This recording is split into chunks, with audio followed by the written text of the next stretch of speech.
Hello, everybody. Welcome back. I have uploaded my endocrine lecture from anatomy and physiology. Most of those disease processes can be somewhat sort of figured out from that lecture.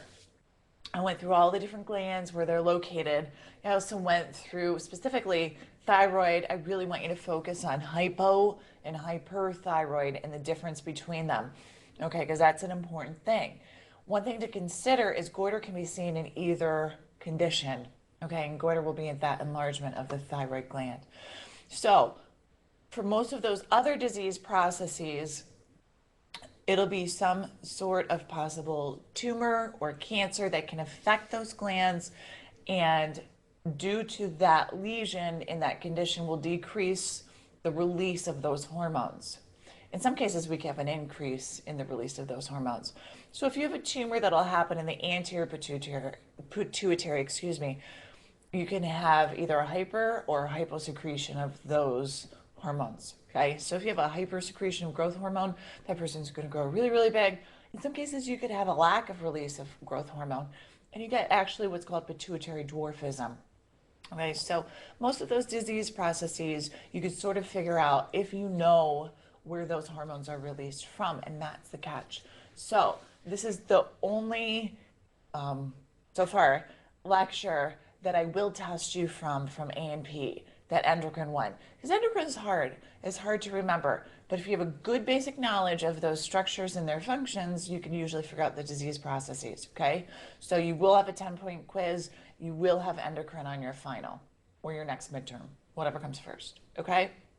Now, in addition, one of the biggies for endocrine is going to be diabetes. So I put together a small PowerPoint presentation that I will upload, so you'll have a copy of it. And I would like to go over it. I'm going to zoom in on it. You should have a good visual of where the pancreas is. Okay, and the pancreas is going to be the main coordinator of the release of insulin or glucagon.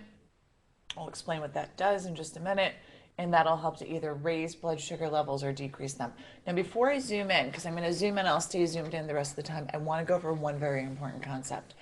The whole problem, or one of the major problems or complications with diabetes, is the inability to take sugar from the plasma or from the tissues and put it into cells.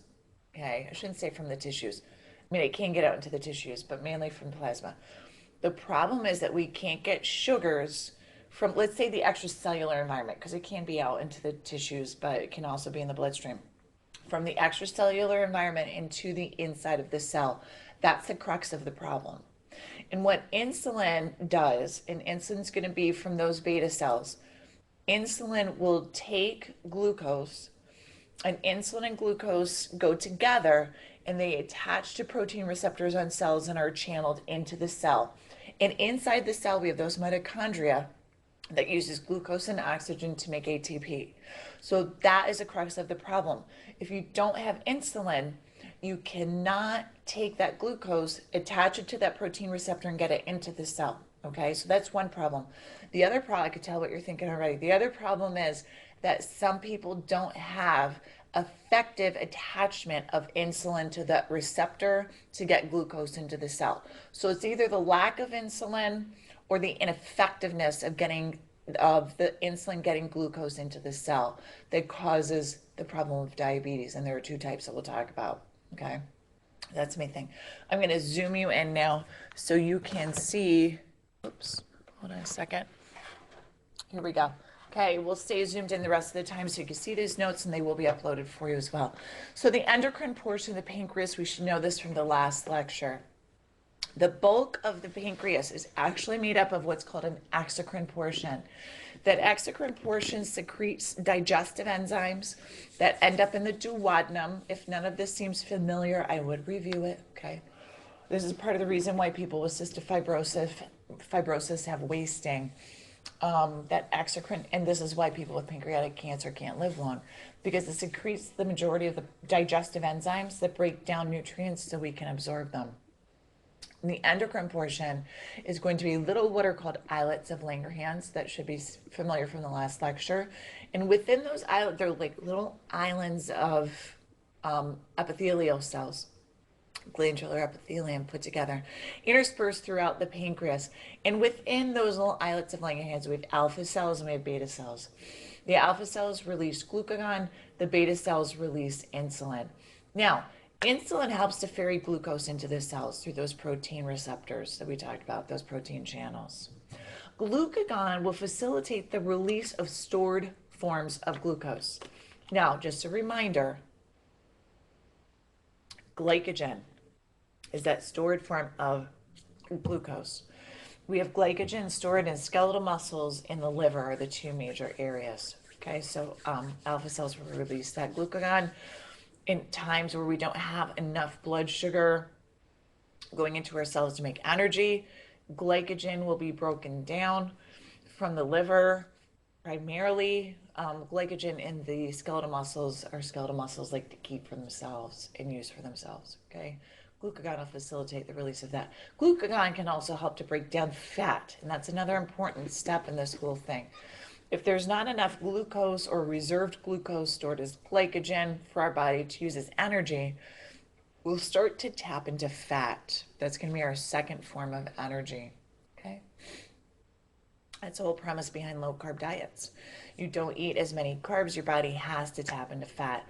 Here's a problem with that. A couple of problems. They tend to be high protein, high fat diets. Some do, some don't. South Beach is pretty good. Atkins is much better than it used to be. High levels of protein are very stressful for the kidneys, for one thing. Another thing is fats only produce half the energy that carbohydrates have. So you don't have as high a level of energy. Okay. Metabolism, glucose in cells. Okay, once again, we talked about this. They go to that protein receptor. Glucose needs to be shuttled in so it can create ATP in the mitochondria. Okay. Now, types of diabetes. So 3 types. Gestational, I'll just talk about briefly. Gestational is usually in the 3rd trimester.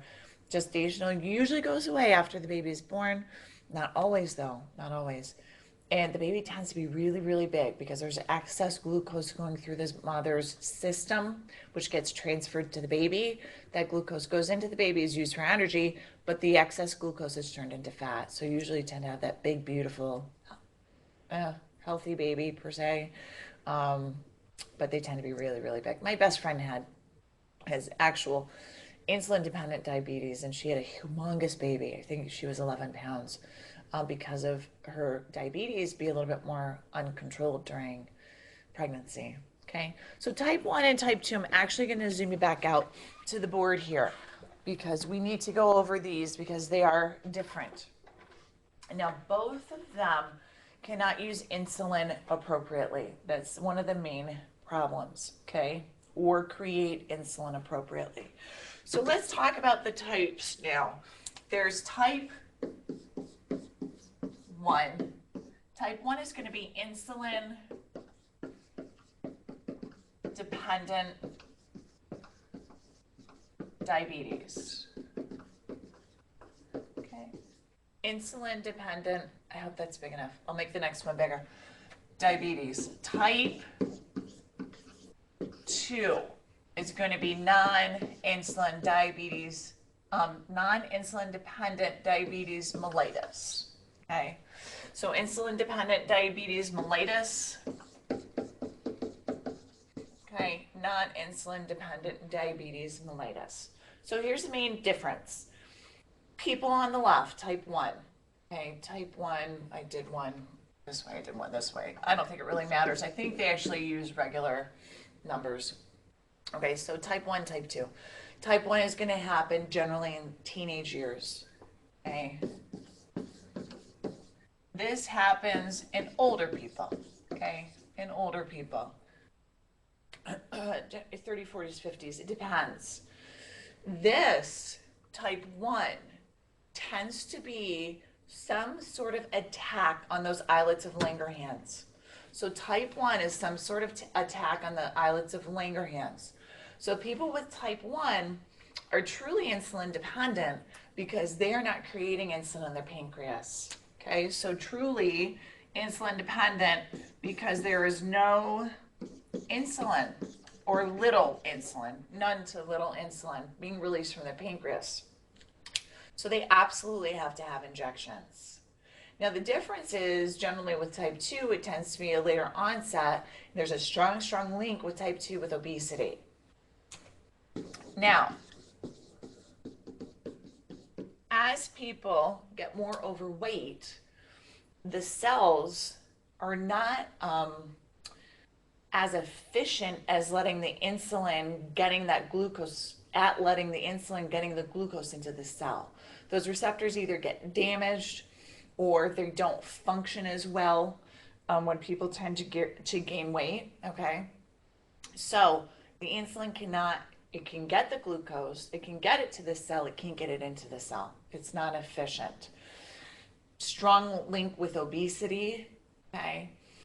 And generally non-insulin dependent, they'll tend to take medications like glucophage that will eat up the excess glucose in the body. Over a prolonged period of time, though, their pancreas isn't quite efficient in releasing their insulin as well, so they can end up taking insulin injections. So even though this is non-insulin dependent, and I do believe they call them type 1 and type 2 because of that reason now, because type 2 sometimes takes the insulin injections. They don't really consider it non-insulin, so it's just been called that way for years and years. So older tend to be people who are obese, okay?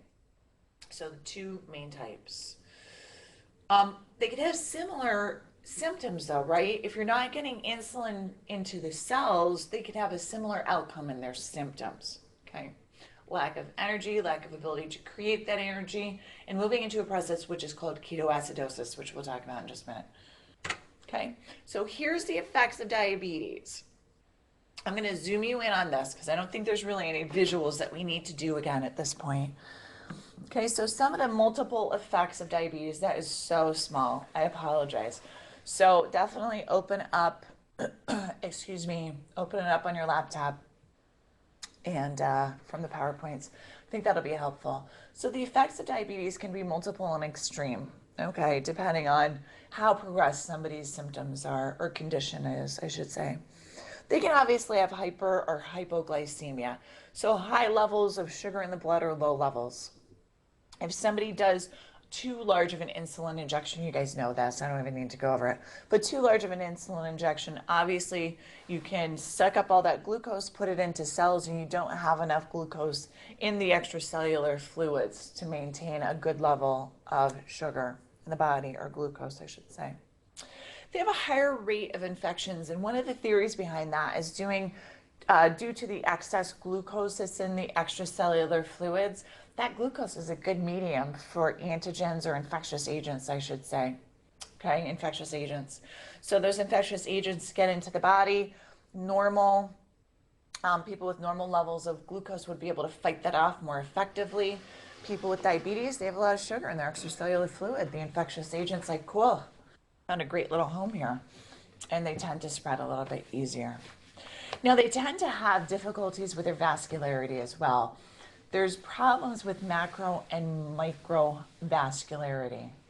Now, macrovascular diseases will be the larger vessels in the body.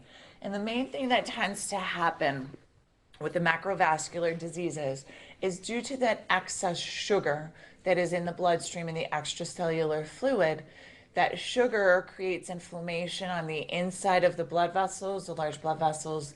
Then inflammation draws fats to it and creates hardening of the vessels.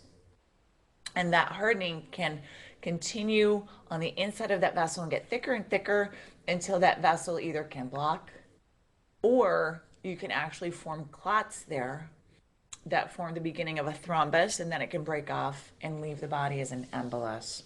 So macular vascular diseases are very predominant in people who are diabetic. Okay. One of the main areas I forgot to mention is the carotid arteries. And we all know that the carotid arteries are going to supply the head and neck. Microangiopathy is definitely something that we'll see with diabetics as well. So these are going to be the small blood vessels, the capillaries of the body. And what will happen with people with diabetes is that basement membrane, so that area that the epithelium attaches to, will thicken. and substances cannot get across it very well. So the fibers that are in that basement membrane actually can attract sugars to them. And those sugars can thicken that basement membrane so you can't get gases or nutrients across the capillaries efficiently. And so if you cannot get substances across those capillaries leaving the bloodstream, the surrounding tissues are not as healthy as they could be.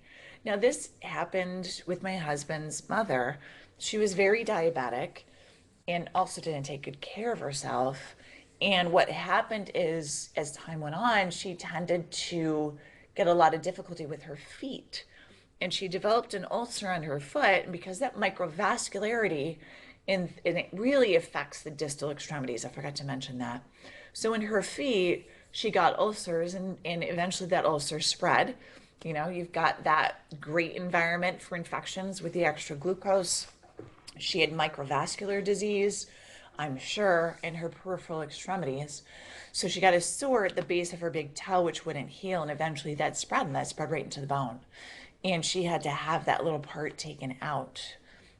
So that microvascularity or microangiopathy, okay, it's not as fancy as it sounds, right? Micro, small, angio, blood vessels, pathy is disease. The microvasculature was damaged and it couldn't get good stuff out to her feet and her tissues to heal it and, you know, take all the excess garbage away. So microvascularity was damaged. Okay, decreased consciousness. Now, a couple things happen is when we talk about the use of glucose for energy, the brain can only use glucose. That's it.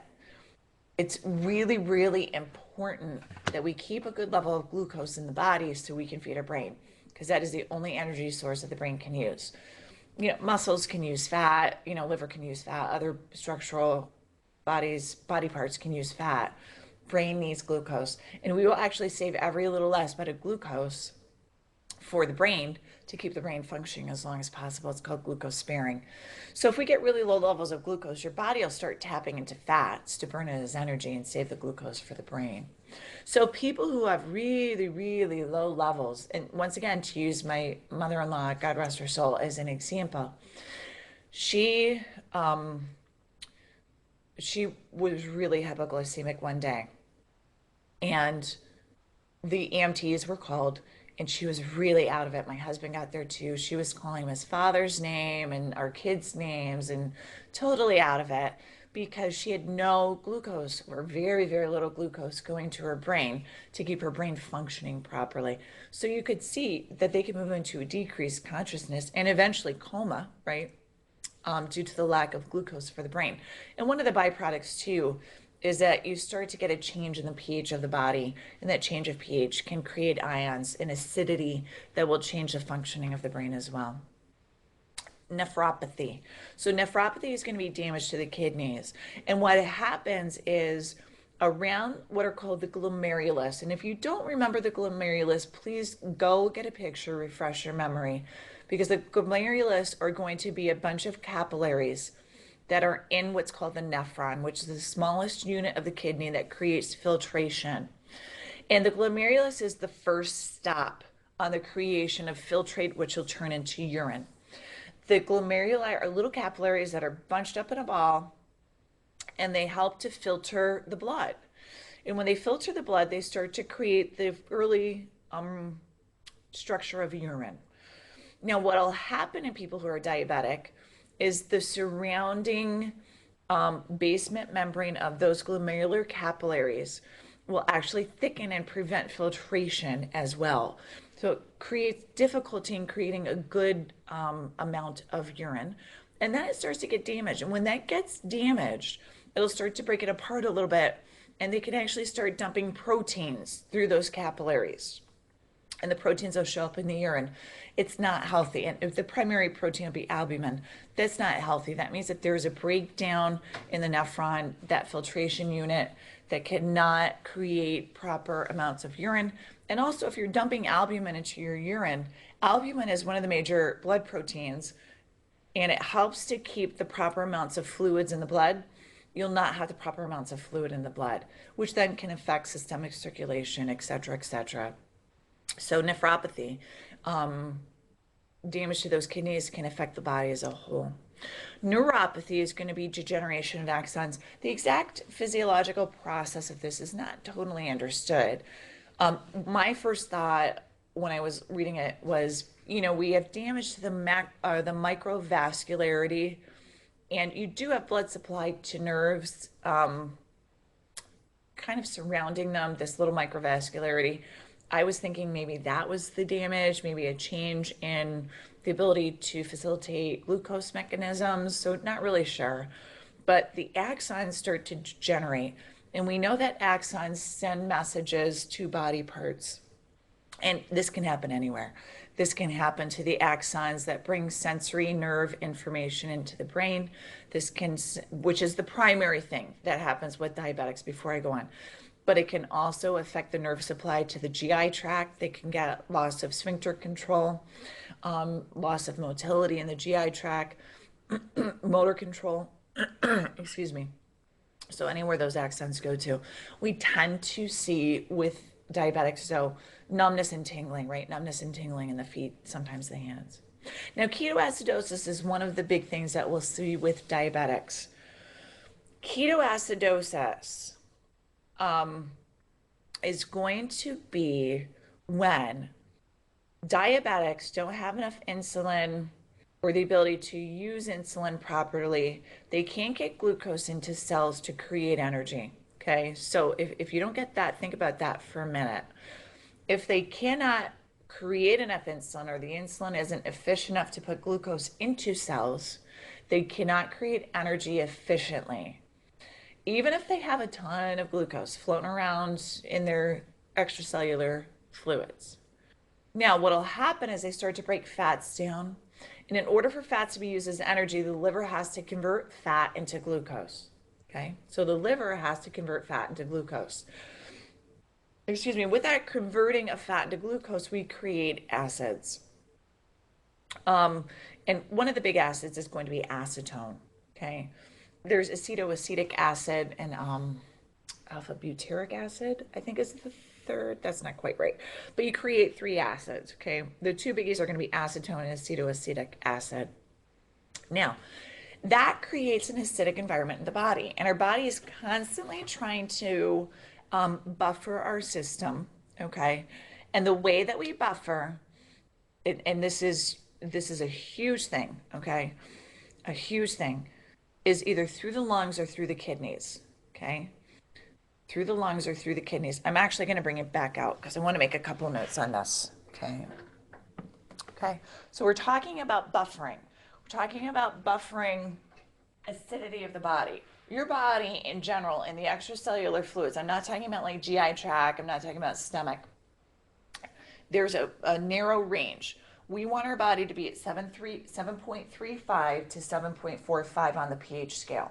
Okay, so if our body starts to sway off of that and become more acidic, and don't forget the pH scale 0 to 14, 0 is acidic, 14 is alkalinic or basic. So we want to be right about in the middle, about 7.457, 735, 745. Okay. So if our body starts to sway off that normal range of pH, we'll become more acidic. This ketoacidosis will make us more acidic, will move us down that pH scale. So our body starts to stimulate what are called buffers. Okay, there are buffers in the blood, carbonic acid. I don't know. We don't need to get into that. I know you just went, God, no. Okay, so there's carbonic acid buffer system that's in the blood itself. But the 2 biggies, and to put this very clinically for you, are going to be the lungs and the kidneys. Will be 2 of the buffer systems that will keep us in that normal range of pH. Okay, so let me summarize this, because I've noticed with a lot of my nursing people and my healthcare people, they get very confused about this. This is probably old hat for you guys, but if it's not, it's a good review. Okay, so the 2 buffers, and there's another buffer, there's a blood buffer. We're not going to get into that. We're just going to get into lungs and kidneys. Okay, lungs and kidneys. So what you need to remember is CO2 is acidic. Now, the reason I'm kind of getting into this is for review, but also to go over why these patients that are in ketoacidosis who are diabetic get what's called Kussmaul breathing. You know, that real deep labored breathing, because CO2 is acidic. Their body is trying to buffer that ketoacidosis. They're trying to blow off a bunch of carbon dioxide, which is acidic, which will buffer their body and bring it back into that 7.35 to 745 range. Okay, so the lungs are a big buffer system. Okay, now the kidneys can also buffer. So if you were to take a sample of this patient's urine, it would probably be a little more acidic because you're trying to get rid of that acidity once again. And that acidity will manifest in urine as hydrogen ions, creating more acidic environment. Okay? So the kidneys can either get rid of hydrogen ions, which are acidic,